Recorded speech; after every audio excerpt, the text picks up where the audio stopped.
This is Valley News Live at noon. We begin with breaking news. Good afternoon, I'm Anna Johnson. Police have released the names of the 7 people who were found dead inside a Moorhead home this weekend. Family members found the bodies on Saturday night. Police say the victims were Belin Hernandez, Marlene Pinto, Eldor Hernandez Castillo, Mariela Guzman Pinto, as well as Braylon Mike and Marbally Hernandez. The children attended Reinertson Elementary and Moorhead High School. Moorhead school officials put together a crisis team to support students, staff, and teachers after the announcement was made. Authorities say that a preliminary autopsy ruled out any obvious trauma, and the Ramsey County Medical Examiner's Office is still working to determine a cause of death. It's going to be a bitterly cold week, and we'll have one more first alert weather day before the holiday. Meteorologist Nathan Hopper is here with the forecast. Nathan? Yeah, Anna, you hit the forecast pretty much right on the head. Cold today, cold for the next few days, and we're watching a system for the highly traveled Christmas Eve that we'll talk about here in just a couple seconds. But look at this, our Grand Forks home of Economy Skycam.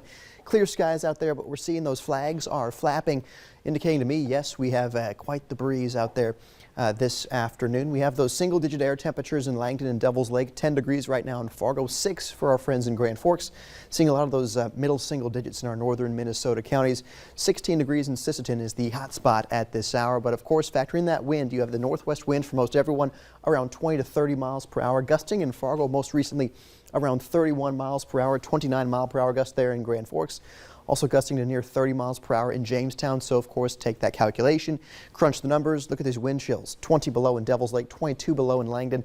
In Fargo, that wind chill, 9 below. So definitely want to be bundled up if you're heading out and about this afternoon. Christmas Eve, we have raised a first alert weather day for a system that could bring some wintry mix to our region on the day before Christmas. So Christmas Eve could impact some travel. So, of course, Anna, make sure you have that VNL weather app handy.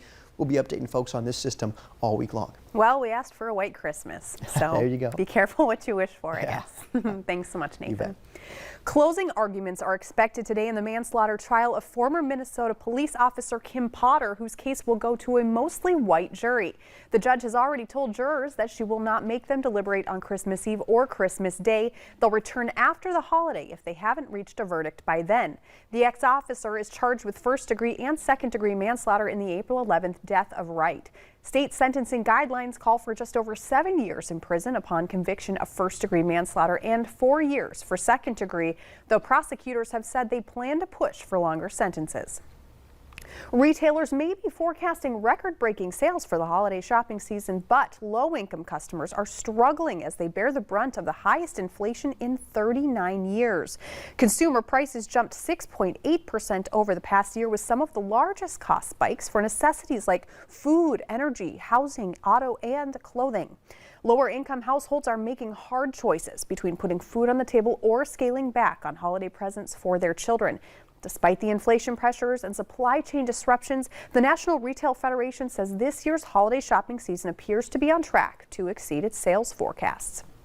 Tensions between the U.S. and China are reported to be icy cold ahead of the Beijing 2022 Winter Olympics in February.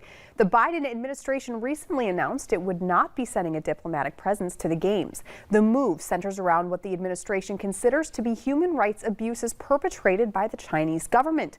The U.S. is weighing a long-standing tradition against a possible foreign relations fallout. It's been nearly 22 months since the Trump administration placed a temporary pause on student loan repayments, but the Biden administration will end it. Payments will resume on February 1st for about 40 million borrowers. President Biden says he supports forgiving $10,000 per borrower through traditional legislation and says if Congress sends him a bill, he'll sign it. The Federal Reserve says Americans owe more than $1.7 trillion in student loans as of the third quarter of 2021. A key Democrat is putting a kink in the president's signature legislation. West Virginia Senator Joe Manchin said on Sunday he won't support president's Build Back Better bill.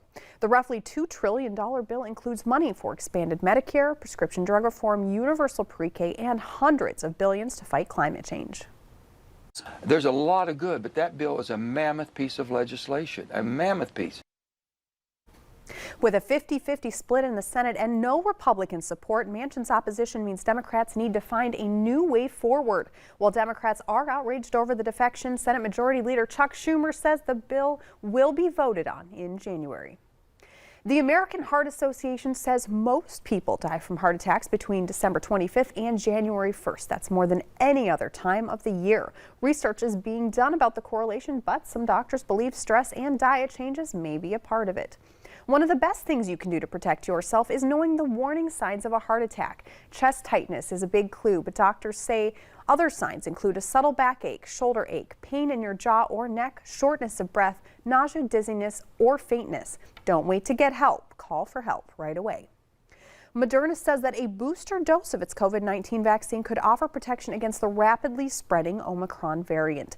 The company said lab tests showed the half-dose booster shot gave a 37-time jump in the level of neutralizing antibodies able to fight Omicron. And a full-dose booster was even stronger, triggering an 83-fold jump in antibody levels, though they saw an increase in the usual side effects. While the half-dose shots are being used for most Moderna boosters, a full shot third dose has been recommended for people with weakened immune systems. Pfizer's testing found similar results, and the companies are developing shots to better match the Omicron variant in case they're needed. Take a look at this. Dogs and their owners showed up yesterday at the Forgotten Star Brewery in Fridley, Minnesota for an ugly sweater dog contest. The pups all donning their ugliest sweaters, but still looking cute doing it. Prizes were given out for the best and worst outfits, and the dogs even got a chance to see Santa. It was all done for a good cause. Coming up at noon, airlines are sounding the alarm on new 5G technology as a safety concern. But next, the weather to plan your day with meteorologist Nathan Hopper. Stay with us.